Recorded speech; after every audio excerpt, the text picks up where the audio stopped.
Havia questões políticas muito importantes que as pessoas talvez não se tenham percebido, que é o seguinte: no contexto da Guerra Fria, as potências internacionais estavam a olhar para Angola e a ver qual seria o comportamento do governo angolano.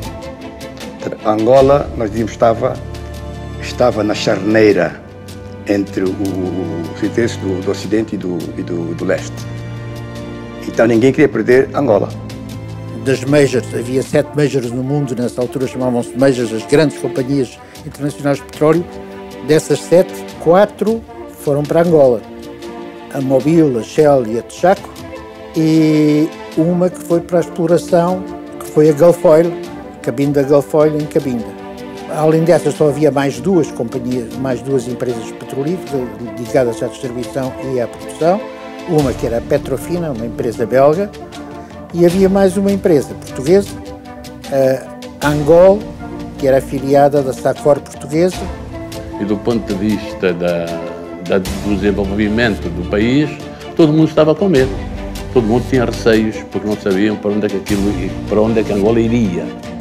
Isso também causou alguma preocupação por parte das companhias estrangeiras. Elas não sabiam o que o governo angolano ia fazer. Se se mantinha, se nacionalizava, se corria com elas, não sabiam. A agricultura como base. O Neto disse muito bem: a agricultura é a base e a indústria é fator decisivo. Como fator decisivo no nosso progresso. O governo resolveu criar, então, a entidade angolana para gerir a atividade petrolífera no país, São Angola.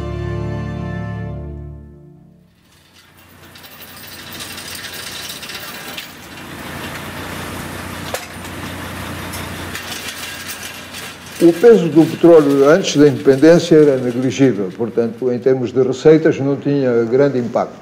Como sabe, o nosso país, no tempo colonial, era preponderantemente em termos de produção de produtos agrícolas, tal como sisal, café. Já havia cimento, já havia refinaria, já havia siderurgia, portanto, havia essa parte da indústria, tudo o que é têxtil, alimentação.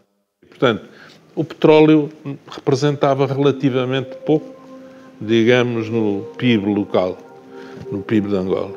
E podemos dizer que a verdadeira exploração em Angola, a partir dos anos 60, estava na mão americana.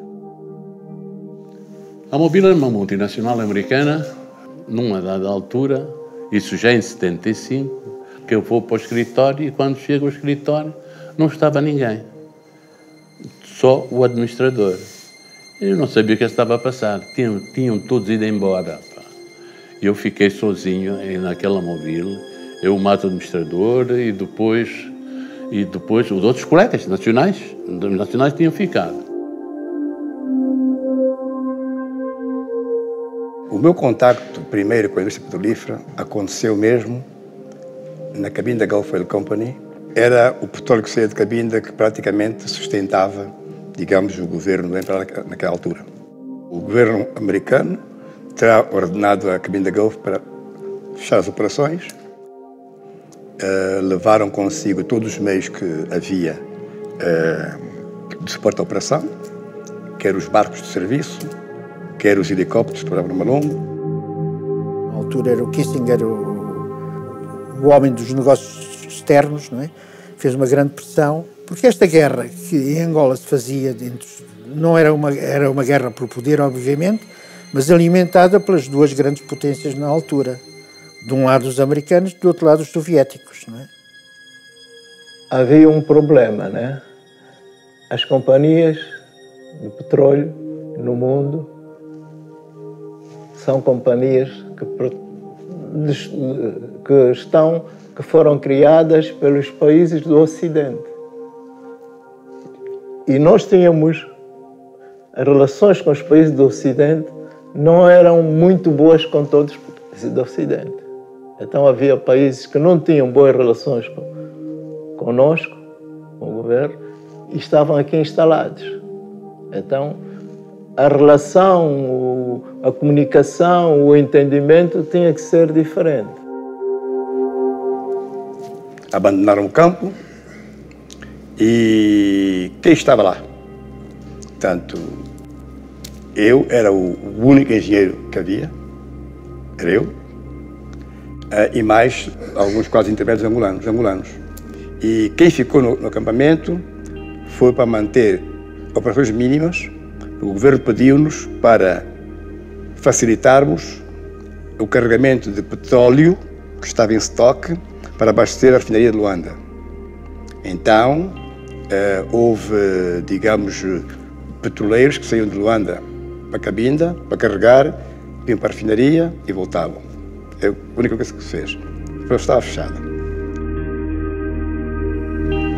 A saída dos portugueses, é claro, sempre criou um problema, um vazio que teve consequências muito sérias.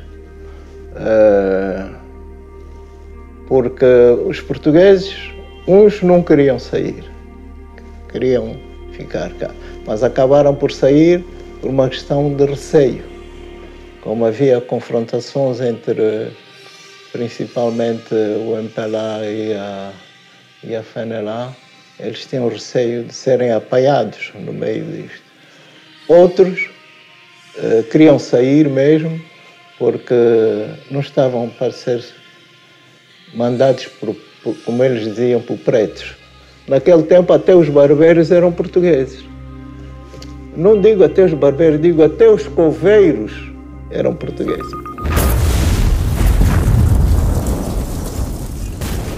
Era guerra e não havia atividade económica nenhuma, portanto não havia receitas.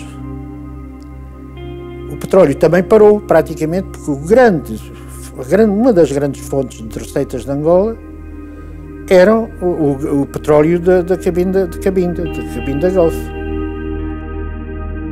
A Cabinda Gulf era mesmo o nosso, pronto, é o nosso sonho. Eu até vou vos dizer uma frase, não sei se conhecem. Salazar, quando os americanos anunciaram o aparecimento do petróleo em Cabinda, ele virou-se para os outros ministros e disse: estamos desgraçados. Por quê? Porque sabia que a partir dali eles haviam de ser pressionados, porque pronto, já estava quase na fase das grandes independências dos países africanos. O que foi determinante foi a atitude do governo. O governo decidiu criar uma comissão de emergência que aconselhasse o Pérez Ocidental, o Jorge Van Deste, António Mangueira e eu próprio. Uma das primeiras medidas que teve foi tentar saber o que é que outros países em situações semelhantes o que é que tinham feito. E um dos países que realmente nos apoiou imediatamente foi a Argélia, mandando uma equipe de alto nível. Que eram, nesse caso, portanto, a Sonatrach, visitou Molongo, eu acompanhei essa delegação. Uma empresa muito séria que nos ajudou a criar e a encontrar, digamos, a pesquisa e a definição de como poderíamos comercializar o petróleo. A Argélia praticamente é que nos ajudou a pôr de pé e a fazer continuar esta produção de petróleo. Porque eles já tinham estavam independentes há pouco tempo, já tinham constituído uma empresa que tinha relações com essas companhias internacionais todas e isto foi fundamental. E como sabe, para haver produção tem que haver dinheiro para poder se investir. E só assim é que poderíamos atingir os nossos objetivos. Tentar, digamos, encontrar um contrato que equilibrasse o interesse das companhias estrangeiras com o interesse nacional. Qualquer investidor estrangeiro que vem para cá quer tirar o mais possível. E nós tínhamos que montar um contrato e uma máquina que fizesse eles tirarem aquilo que era razoável para compensar o investimento que fizeram, mas que protegesse o interesse do país. Por um lado, pretendíamos ter receitas rapidamente e, para isso, o mais conveniente era retomar as antigas empresas que estavam em Angola, por uma vez que elas conheciam bem o território. Nós não hostilizamos as multinacionais. Colaboramos de modo a que se pudesse haver uma harmonia entre investidores estrangeiros e o governo nacional. Havia que tentar trazer novamente de volta, no fundo, os americanos, que eram considerados os inimigos de Angola. Pela influência que os Estados Unidos tinham na OPEC, eles influenciaram a OPEC a baixar o preço do petróleo, de maneira que o petróleo da Angola, que estava a $34 o barril, passou para $10. E houve um sentimento muito forte de solidariedade da Nigéria para com Angola, que eles também exerceram alguma pressão junto dos americanos para que eles regressassem a Angola para retomarem a produção do petróleo. Quando falo na figura de Murtala Mohamed, até devo levantar um bocadinho da cadeira. Foi ele que corajosamente chamou os americanos e fez alguma pressão sobre os americanos no sentido de permitir o seu regresso para Angola quando tinham abandonado tudo. Eu pessoalmente fui lá falar com o presidente da Nigéria, como é que podiam ajudar-nos, e eles disseram que iam ajudar-nos. Iam chamar a Gulf, que também estava a explorar petróleo na Nigéria, e íamos ter uma reunião. Depois que eu pudesse regressar, e depois eles iriam dizer em que data seria a reunião. Então eles falaram com a Gulf, marcaram a reunião, a empresa americana esteve lá, nós fomos lá também, mas houve uma questão muito interessante, principalmente para nós jovens. O presidente da Nigéria chegou para a reunião, à mesa e tal, entrou, sentou-se, cumprimentamos e tal, e ele não teve assim palavras especiais. Só disse: olha, nós estamos aqui porque os senhores têm problemas com os angolanos, fecharam as operações e tal.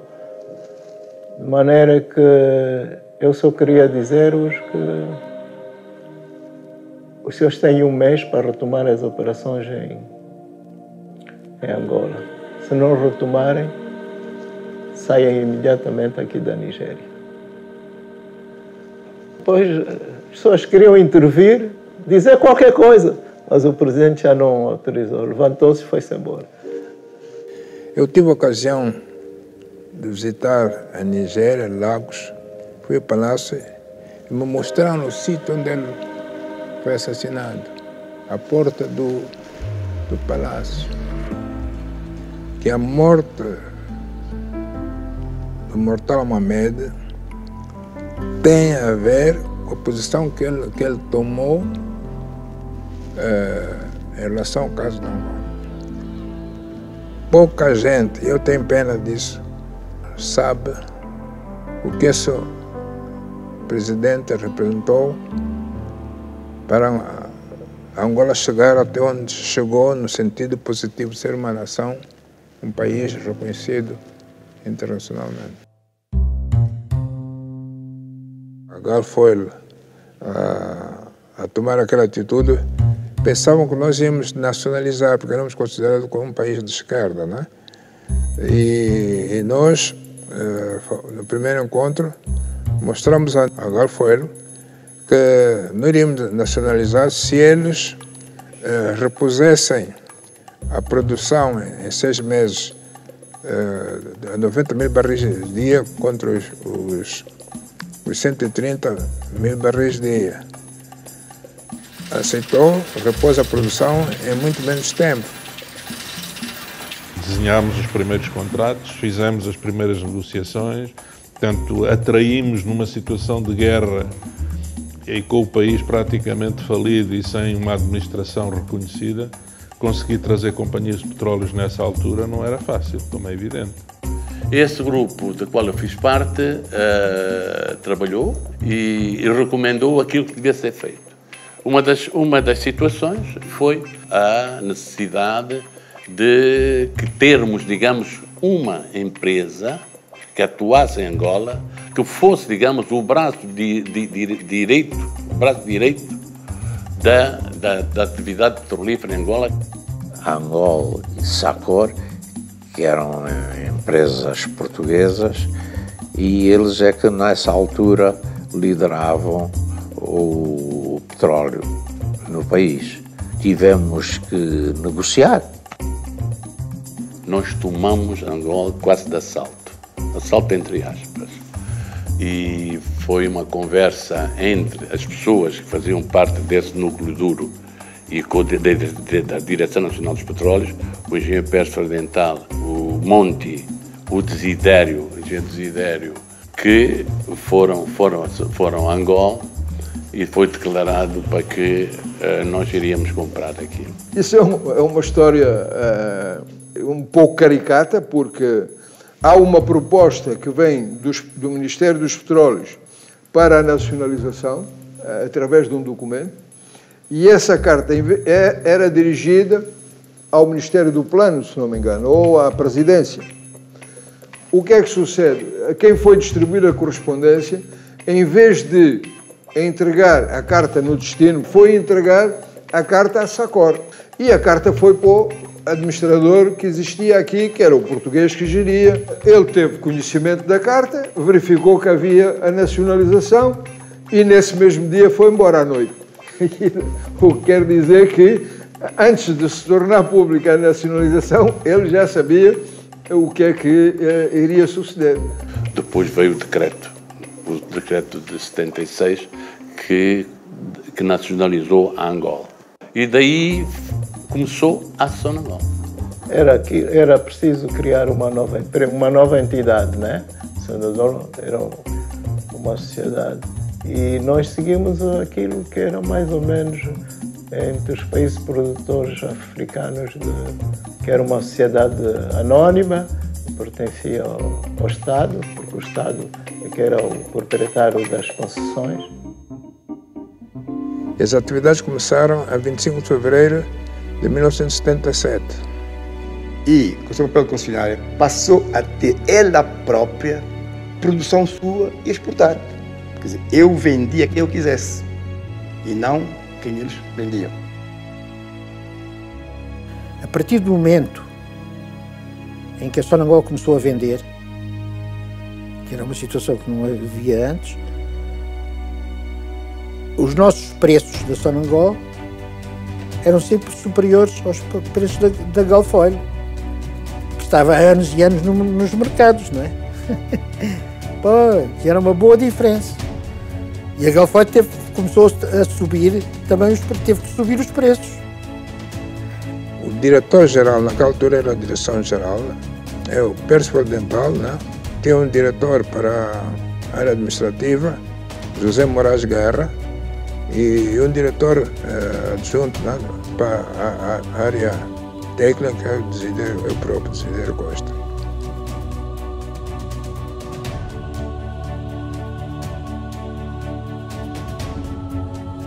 Fui convidado em 76 para integrar a Comissão Nacional de Reestruturação da Indústria dos Petróleos.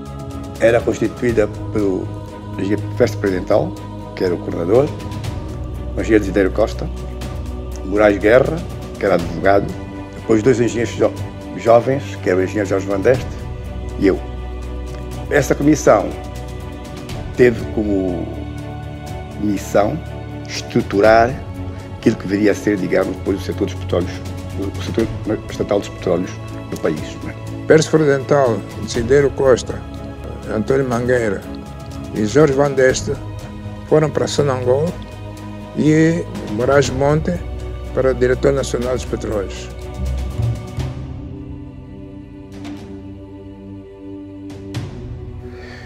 A Comissão de Reestruturação começámos a verificar que era necessário formar a nossa juventude no campo do petróleo para podermos angolonizar o mais depressa possível. Havia alguns jovens que embora não tivessem um grande conhecimento do setor, mas como estavam cá, tinham decidido ficar. Alguns até as famílias tinham ido embora, mas eles ficaram. E então começaram esses jovens, embora não tivessem uma experiência no setor dos petróleos, mas foram lendo, tendo conhecimento e tiveram um papel fundamental no aconselhamento, no apoio ao governo, para que o setor dos petróleos pudesse continuar a ter um papel muito importante. Vou citar 2 nomes. O Desidério não estava cá, regressou depois, né?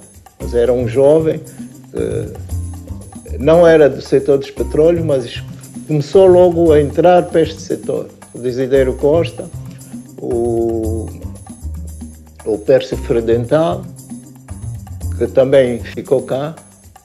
Antes da nossa independência, como sabem, uma grande parte dos quadros eram praticamente estrangeiros, portugueses e outras nacionalidades.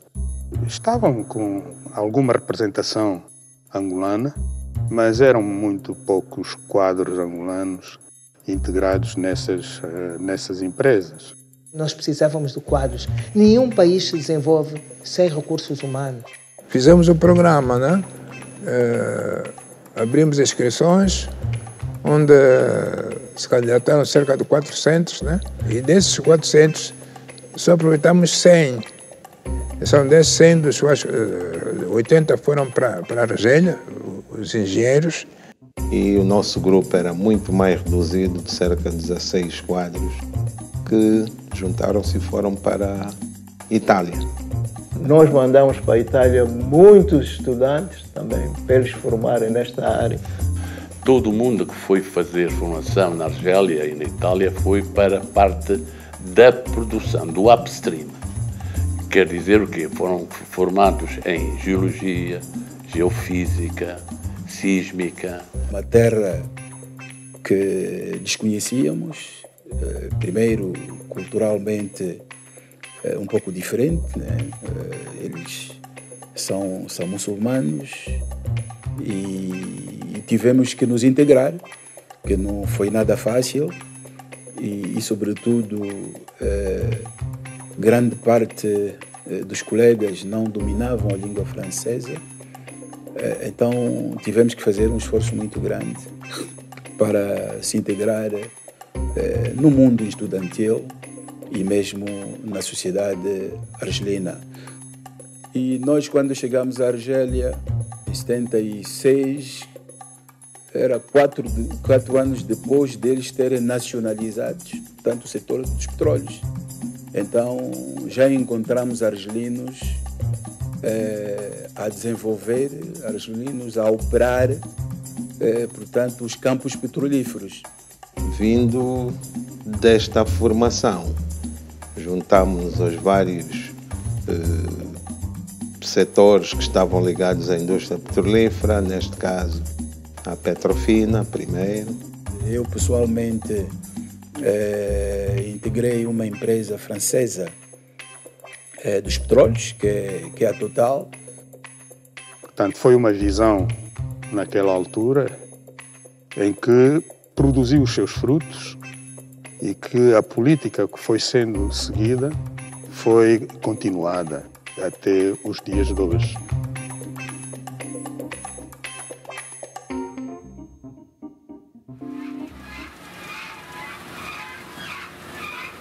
O petróleo sempre se destacou na economia mundial, né?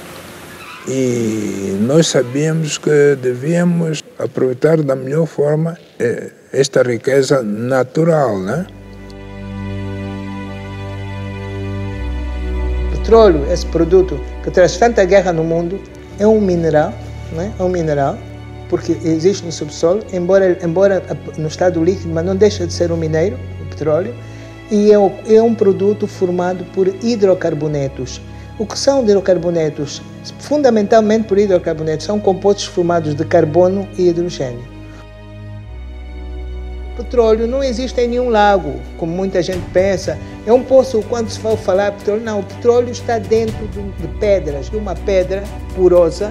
O petróleo fica aí dentro destes furos desta pedra, é onde fica o petróleo.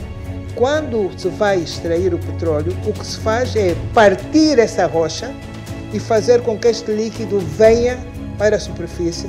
E é uma atividade tecnicamente complexa. O que é que eu quero dizer com isso? Independentemente do local onde se realizem operações petrolíferas no mundo, do local do mundo, a tecnologia tem que ser uma tecnologia de ponta.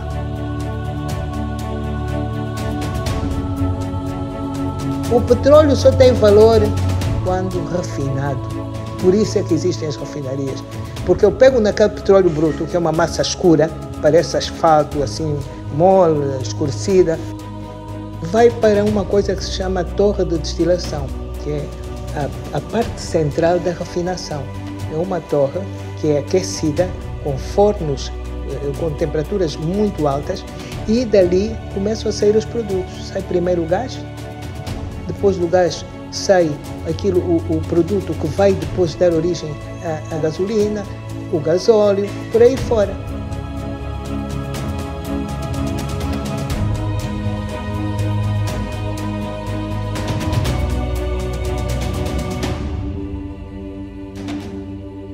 Se repararmos desde a criação da Sonangol até 1991, a Sonangol exerceu sempre a função de concessionária, ou seja, o detentor dos direitos mineiros. Portanto, praticamente com essa função defendia os interesses do Estado. Defendia os interesses do Estado, mas não assumia o risco geológico e financeiro na exploração e produção de petróleo. Em 1991, que a Sonangol começou a assumir o risco geológico e financeiro na exploração e produção, ou no upstream. Portanto, isso materializou-se na criação da Sonangol Pesquisa e Produção como a primeira operadora, ou seja, a primeira subsidiária operadora da Sonangol. Aqui temos que reconhecer a visão do engenheiro Joaquim David, na altura diretor-geral da Sonangol. Portanto, a ele coube a visão e depois fui convidado eu para materializar essa visão. Durante a administração colonial, o trabalho de distribuição de combustível é feito por várias companhias, Texaco, Angol, Shell, etc. Outras companhias que saíram do país durante o conflito militar. Portanto, essa responsabilidade que 4 ou 5 empresas internacionais tinham a nível do país recaiu para a própria empresa, a Sonangol. O período de guerra foi talvez onde a Sonangol atuou como um dos principais parceiros dos órgãos de defesa e segurança na preservação da integridade deste país, porque distribuir petróleo em condições de guerra, quando digo distribuir petróleo, distribuir produtos refinados por todo o país e alimentar também a máquina do exército, porque porque logística sem combustível não funciona.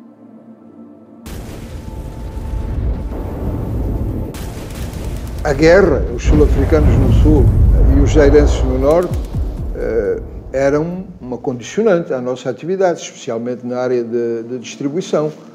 Nós tínhamos consciência que havia pontos no país que nós não chegávamos com o produto. E isso condicionava a nossa atividade.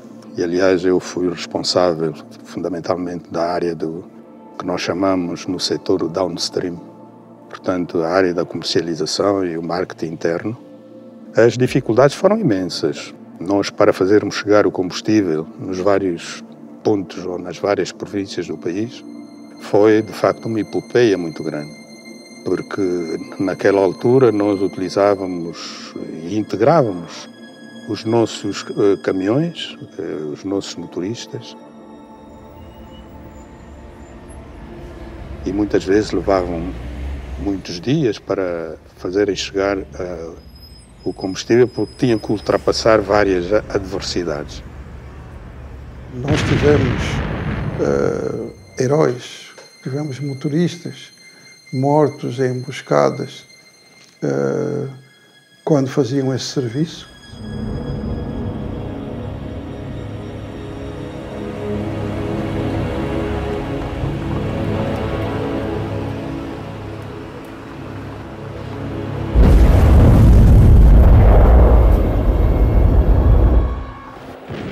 Algumas províncias, durante o tempo da guerra, ficaram praticamente sitiadas.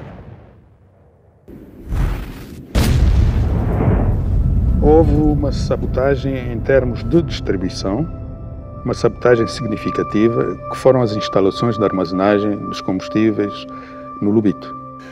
Nós já estávamos já há 4 anos na Sonangol, quando, no agosto de 81, acordaram-nos na madrugada desse dia, eu mais o Muteca, Camada Muteca, fomos para o Lubito a correr para saber o que é que se tinha passado. Tinha sido feito um ataque às instalações.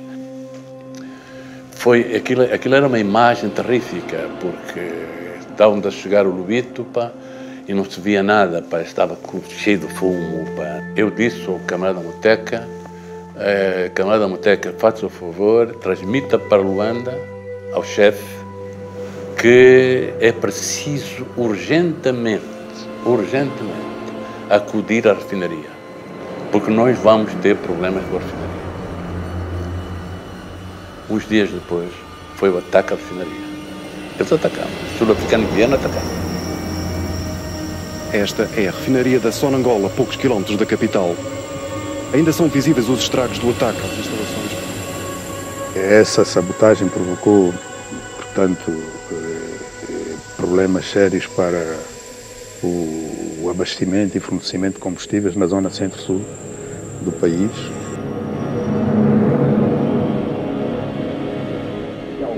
Os cerca de 800 mil barris de petróleo que estavam armazenados nos 2 depósitos principais.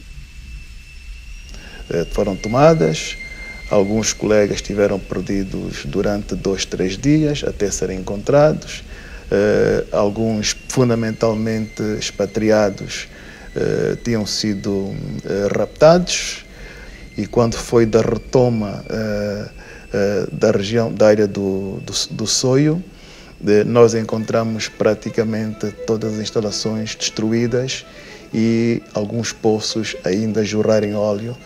Foi um dano considerável ao ambiente, que depois tivemos que fazer um trabalho muito forte de recuperação ambiental, para não falarmos da recuperação das instalações.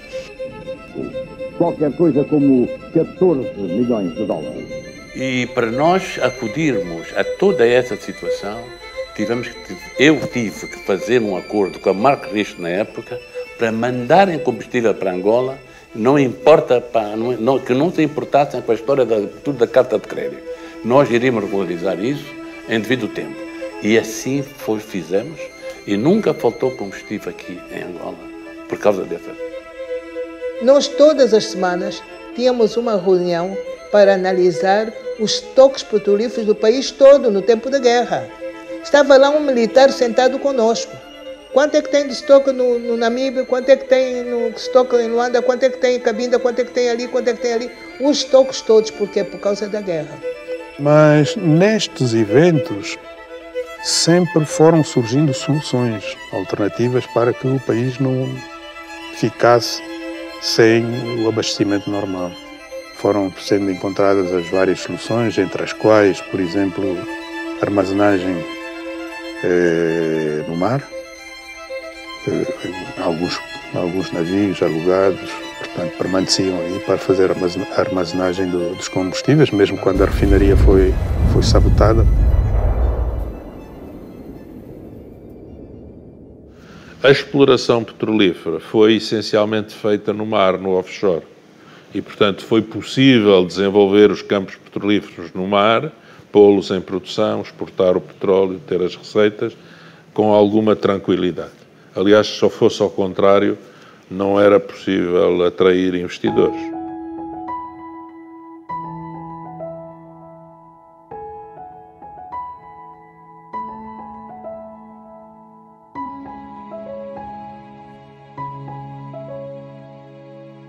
Foi um esforço apaixonado, foi um esforço titânico e há muita gente desconhecida que é parte desse esforço. A presença das mulheres sempre foi grande, na Sonangol, em Angola, mas temos que reconhecer que também estamos numa sociedade machista. Ora, para a mulher chegar a um lugar de destaque, de liderança, não era fácil. Depois de X anos nos petróleos, fui chamada para ser presidente do Conselho de Administração da Sonangol, como primeira presidente do Conselho de Administração da Sonangol.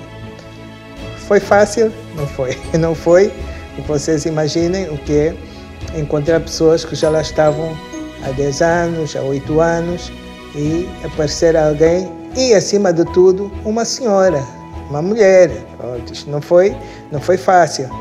Na altura encontrei como diretor-geral o engenheiro Joaquim David.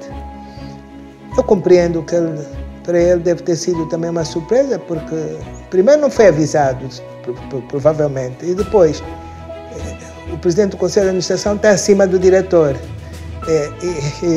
Quer dizer, isto é sempre uma situação. Mas depois as coisas compuseram-se, tornámos-nos muito bons amigos como somos hoje. Eu refiro-me a mim, por exemplo, fiz uma trajetória como técnica durante muitos anos. Chegou a uma altura que os factos foram falando por si, as evidências e a própria necessidade tiveram que ir-me colocando em lugares de topo, de liderança, mas que não foi fácil.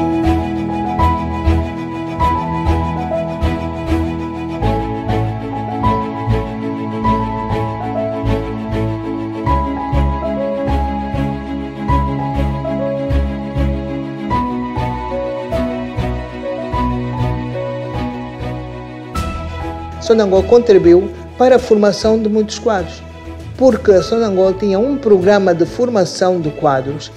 Eu fiz parte de um grupo de 47 que foram para os Estados Unidos, enquanto houve um outro grupo, também do mesmo número, 47 ou 50, que foram para a Inglaterra. Fizemos os testes de admissão e fomos selecionados para as universidades. Portanto, processo muito de referência mesmo, de referência. Aqui devo também deixar o registro de que eu inicialmente não acreditei no processo. Felizmente tive um tio que me disse, participa, não custa nada participar. E ele próprio é que pegou em mim, na altura eu vivia aqui nos Combatentes, e deu-me boleia até o local onde eu pude fazer a inscrição. A minha ligação com o Grupo Sonangol começou em 1990, quando houve os primeiros contactos para um processo de seleção para bolseiros do grupo. Na altura, a Sonangol queria reforçar a sua capacidade a nível da gestão e as bolsas de estudos lançadas em 1990 foram direcionadas especialmente para a formação de futuros gestores para o Grupo Sonangol. Com base nesta bolsa, onde fui selecionado de um concurso a nível nacional, que ocorreu na altura, eu fui selecionado para ir para a Inglaterra, fiz os meus estudos de licenciatura em Inglaterra. Quando terminei a licenciatura em 1994, foi-me dada a oportunidade de fazer o estágio na Petrogal, hoje a Galp. Estive lá de 94 a 95 a estagiar na Petrogal, na área de contabilidade e finanças, e depois regressei à Inglaterra em 1995 e nesta altura fiz o meu mestrado. A licenciatura foi em Manchester, mas o meu mestrado é a nível de Sheffield, e terminei em 97 o meu mestrado. Em 97 depois regressei a Angola e juntei-me à Sonangol. Isto foi um quadro que nós mandamos formar e outros, não só ligados à área de petróleos, à área econômica, a outras áreas técnicas de engenharia, foram formados durante esse período pela Sonangol. Um exemplo, por exemplo, de um quadro formado pela Sonangol no tempo em que eu era presidente do Conselho da Sonangol, é o governador do Banco Nacional de Angola. Portanto, a Sonangol cumpriu, em muitos aspectos, o seu papel de responsabilidade social. Então, estamos perante uma atividade industrial, como é a atividade petrolífera, que funciona com tecnologia de ponta, tecnologia igual a utilizada nos mercados internacionais, num local em que há escassez, falta de tudo. Estamos a falar do ano 90, 1990, 1991. Angola ainda passava por um processo de guerra, tínhamos a guerra civil. Por isso é que a Sonangol teve que estar em quase tudo que é atividades. A Sonangol teve que criar uma área de saúde, abrindo clínicas, tanto é que depois culminou com a clínica Girassol.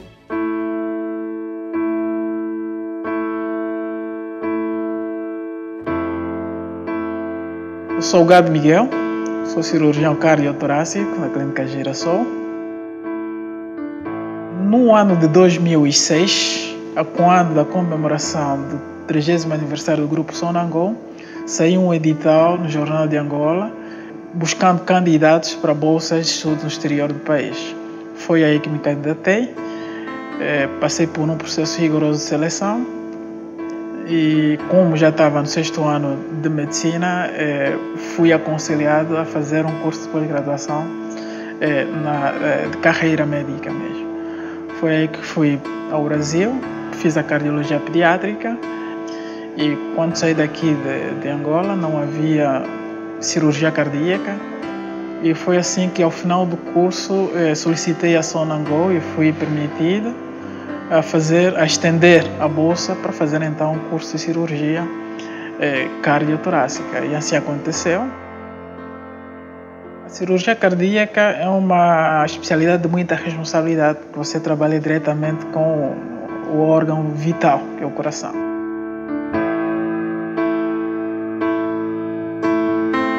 Eu padeci de uma doença cardiovascular, em que tive que recorrer vários médicos, onde descobriram que eu tinha uma prótese obstruída, né, que tinha que ser trocada. Com a pandemia, né, que assolou o mundo, o meu quadro clínico agravou-se ainda mais, onde tive muitos problemas, onde eu não conseguia respirar, estava com dispneia e cansaço fácil, não conseguia dormir. Ela chegou num estado muito crítico. Não teve nenhuma complicação, não teve nenhuma intercorrência maior.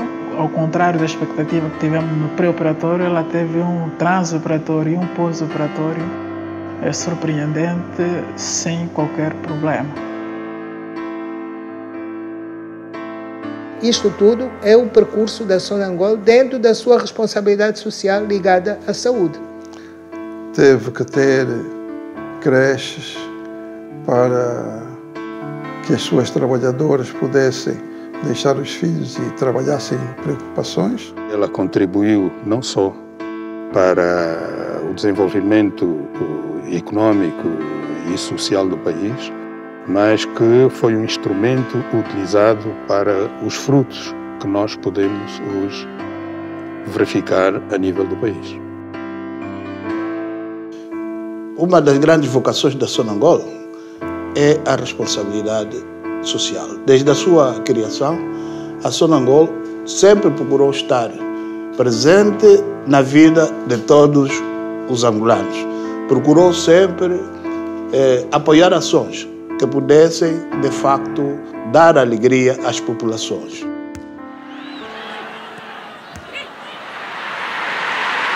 Eu era um menino do bairro popular.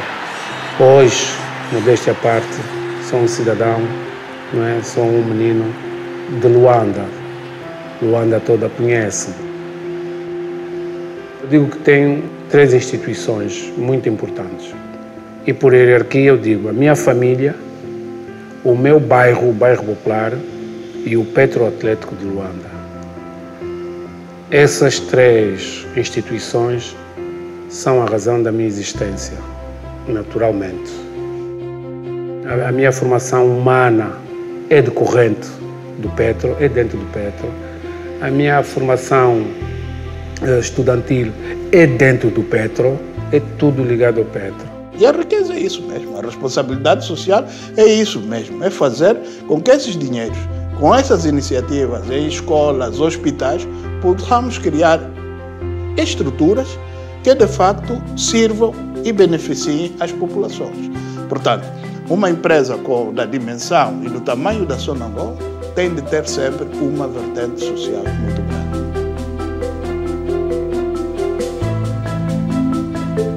Eu ainda lembro-me ter participado na remodelação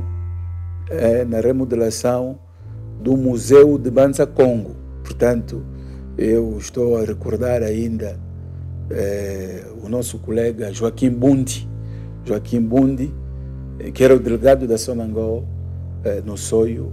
Portanto, fizemos um trabalho para remodelar o Museu de Banza Congo. Nós fizemos esse trabalho, e não só o museu, como uma igreja protestante em Banza Congo, cujo pastor era o pastor Rodrigues. Antes, o lema da Sonangol era Força Líder do Desenvolvimento de Angola. E depois de algum estudo, e no âmbito, sabe que esse slogan entra em vigor por volta do ano 2004, em 2002 tivemos praticamente o início da reviravolta, a guerra ficou para trás e havia que entrar numa nova fase, numa nova dinâmica. E percebemos que o Força Líder não coadunava com a nova fase que estávamos a viver. Era necessário pensar o futuro do país. Enfim, fazer ou criar portanto, uma nova imagem a nível nacional, não apenas internamente. A Sonangol tinha de projetar essa sua nova dinâmica interna e externamente. E isso coincide também com a internacionalização da própria empresa. O que fizeram com que a Sonangol, as pessoas percebessem melhor a Sonangol, as pessoas se orgulhassem cada vez mais da Sonangol. É claro que neste percurso, em todo este percurso, foram existindo altos e baixos, situações boas e menos boas. Olha, a Sonangol atualmente tem desafios que provavelmente, não sendo iguais aos que os nossos anteriores viveram, não deixam de ser menos ou mais desafiadores até. E digo isso porque estamos numa fase de transformação energética. A empresa viveu um momento bastante difícil devido aos próprios períodos cíclicos das alterações, das oscilações do preço do barril de petróleo. Entretanto, fruto também dos vários momentos em que viveu alterações constantes de conselhos de administração, que afeta a imagem da Sonangol no momento. A fonte de receita é uma e existe corrupção nesse país. Portanto, essa corrupção tem origem essa fonte de receita, que é a Sonangol. A Sonangol não é só isso. A Sonangol não é essencialmente isso. Nós estamos a usar o princípio corrigir o que está mal e melhorar o que está bem, mas corrigir o que está mal, isso é prioridade. Há muitas coisas que estão erradas, mas eu preciso ser honesto e querer corrigir. Primeiro passa por transformar a Sonangol numa empresa mais petrolífera, uma vez virada mais para o óleo e gás, já que no passado a Sonangol tinha atividades diversas. O projeto de regeneração ele resulta essencialmente de uma reestruturação que houve a nível do setor petrolífero. Foi uma regeneração orientada pelo Estado angolano, onde entre vários elementos que foram orientados consta o primeiro, que foi a separação do papel da concessionária. O Grupo Sonangol atuava não só como entidade concessionária a nível do setor petrolífero, como também uma empresa comercial. Com esta orientação, a Sonangol cessou e em 2019 este papel passou para a nova Agência Nacional de Petróleo e Gás, a ANPG. Este foi o primeiro elemento. O segundo elemento foi que a empresa, tendo sido retirada desse papel de concessionária, que focalizasse mais as suas atividades a nível do próprio setor petrolífero. É assim que a empresa faz um projeto de regeneração interna, de reestruturação cá do Grupo Sonangol, para se focalizar mais na sua atividade comercial. Isso obriga-nos a virar-nos para aquilo que nós chamamos de atividades do poço ao posto.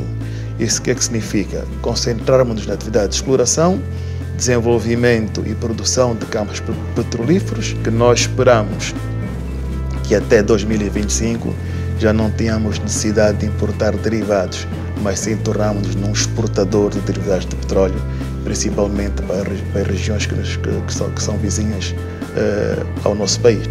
Hoje estamos a trabalhar e com base no que foi aprovado pelo Estado angolano, em primeiro lugar, em matérias relacionadas com a questão do aumento da produção, da quota da produção da Sonangol no geral do país, é um dos elementos que estamos a trabalhar. Estamos a trabalhar também no processo da redução da importação de combustíveis, portanto, para a redução e eliminação, com novos investimentos que estamos a fazer a nível das refinarias. Também estamos a trabalhar no sentido de aumentar a capacidade de armazenagem cá no país. Já demos o primeiro passo com a aquisição da Pumangol, da parte da armazenagem, e também estamos a construir o projeto de armazenagem a nível da Barra do Dante. E agora temos que adicionar a verdadeira transformação energética, onde a concentração também tem que ser em prestar uma atenção especial às energias renováveis. E, ao mesmo tempo, temos de valorizar o capital humano. O quadro de pessoal tem que estar diretamente e comprometido com o objetivo para o qual a empresa, nesse momento, está a desenvolver. Olha, o processo de regeneração ou de reestruturação da Sonangol é um processo que tem como objetivo principal criar as condições para que a empresa Sonangol se transforme numa verdadeira empresa ligada às energias e que desenvolva todos os processos ao longo de toda a cadeia dos hidrocarbonetos, mas também das energias renováveis. Este processo iniciou com a separação das funções concessionária e reguladora da Sonangol, passou para a Agência Nacional de Petróleo e Gás, e depois iniciou-se então o processo de reestruturação, que tem como finalidade tornar a empresa também mais pequena e uma empresa mais flexível e que efetivamente pode-se cumprir a sua função de explorar, desenvolver, produzir hidrocarbonetos e também transformar esses hidrocarbonetos. Meu nome completo é Desidério da Graça Veríssimo Costa, mas sou mais conhecido apenas por Desidério Costa. A Sonangol, para a minha vida, representou o desejo de dar o melhor de mim para a pátria, para Angola. Para mim, a Sonangol era a forma de eu poder dar o meu contributo também para a África. E esse desejo eu não me abdico. Enquanto tiver vida, vou trabalhar para Angola, sendo informação para todos, do Cabinho do Cunene, do Mar Leste e para a África. O próprio engenheiro Desidério Costa, que teve na criação, na Direção Nacional de Petróleos, que juntou uma boa parte dos quadros nacionais. Não posso também deixar de referir o camarada Hermínio Escórcio, um dos diretores nacionais, um dos diretores gerais da Sonangol, António Mangueira, Joaquim David, Botelho Vasconcelos, Manuel Vicente. Temos mais quadros na área de distribuição, Ricardo Viegas de Abreu, Lago de Carvalho, Jaime de Freitas. Quer dizer, estes no nível mais elevado, mas também temos quadros que não podemos deixar de referir, que contribuíram bastante para a consolidação da Sonangol como empresa, alguns já falecidos, outros ainda em vida. Podíamos referir a Camilo Costa, Aníbal Silva, Rodrigo Teixeira, um colega que esteve comigo na Itália. O desenvolvimento da Sonangol teve a contribuição das várias gerações. E o sonho de cada uma dessas gerações foi sempre de atingir o nível de uma verdadeira empresa internacional, reconhecida internacionalmente e com quadros técnicos eficientes, bem formados e que pudessem disputar com qualquer quadro a nível do setor. E as várias gerações, em função do desenvolvimento da própria empresa, cada uma dessas gerações contribuiu para que este sonho fosse de facto realizado. É aí para onde eu olho com maior destaque. A forma como esta casa foi crescendo, tanto à luz da mensagem que era passada por cada uma das entidades que a geria. Eu não seria hoje quem sou, não chegaria onde estou, se não fosse por este coletivo. Que mesmo eu sendo muito jovem, quando eu regressei, deram uma oportunidade de sentar na mesma sala com eles. A formação que se tem dado às pessoas que vão passando por esta casa, que para mim é um marco fundamental para o crescimento da Sonangol e também agora para a mudança. Teremos que adaptar a Sonangol à nova realidade e é isso que se calhar teremos que prestar uma atenção muito especial para fazer com que ela continue a ser uma peça indispensável para o desenvolvimento do nosso país.